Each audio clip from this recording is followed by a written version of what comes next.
गौतम बुद्ध से जुड़ा प्रसंग है। गौतम बुद्ध जीवन में सुख शांति बनाए रखने के लिए सूत्र बताया करते थे।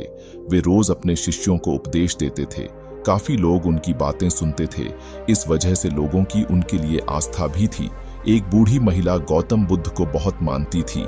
एक दिन उसके बेटे की मृत्यु हो गई। बेटे की मृत्यु पर माँ बहुत दुखी थी। वह तुरंत ही गौतम बुद्ध के पास पहुंची और पूरी बात बताई। महिला ने कहा कि आप मेरे बेटे को फिर से जिंदा कर दीजिए।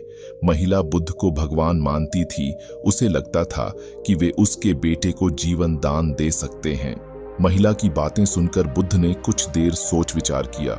सोचने के बाद बुद्ध बोले कि इसके लिए तुम्हें गांव के किसी एक घर से एक मुट्ठी सरसों के दाने लेकर आना होगा।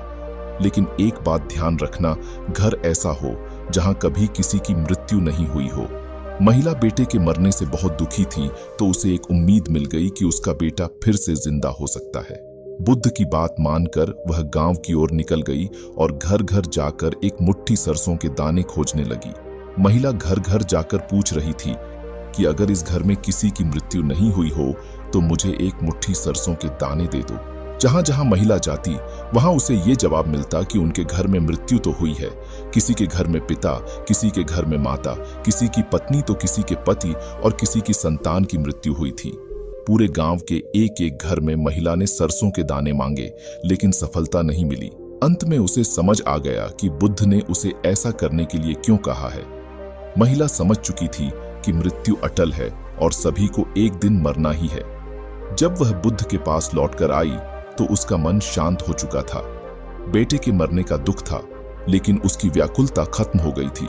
इस प्रसंग में बुद्ध ने संदेश दिया है कि हर एक व्यक्ति की मृत्यु तय है, इसलिए किसी के मरने पर बहुत ज्यादा शोक नहीं करना चाहिए। अपनी मृत्यु को लेकर भी मन में डर न रखें। दुखी होकर वर्तमान खराब न करें। जीवन मिलना भाग्य की बात है, मृत्यु होना समय की बात है, पर मृत्यु के बाद भी लोगों के दिलों में जीवित रहना ये कर्मों की बात है। यदि आपने अब तक पूरी कहानी को सुना है तो मैं आपसे एक छोटा सा अनुरोध करना चाहता हूं, कृपया इस चैनल को सब्सक्राइब करें ताकि मैं आपके लिए और भी ऐसी ही ज्ञान से भरी कहानियां लेकर आ सकूं। नमो बुद्धाय। मिलते हैं एक और नई कहानी के साथ अगली वीडियो में। अपना ख्याल रखना।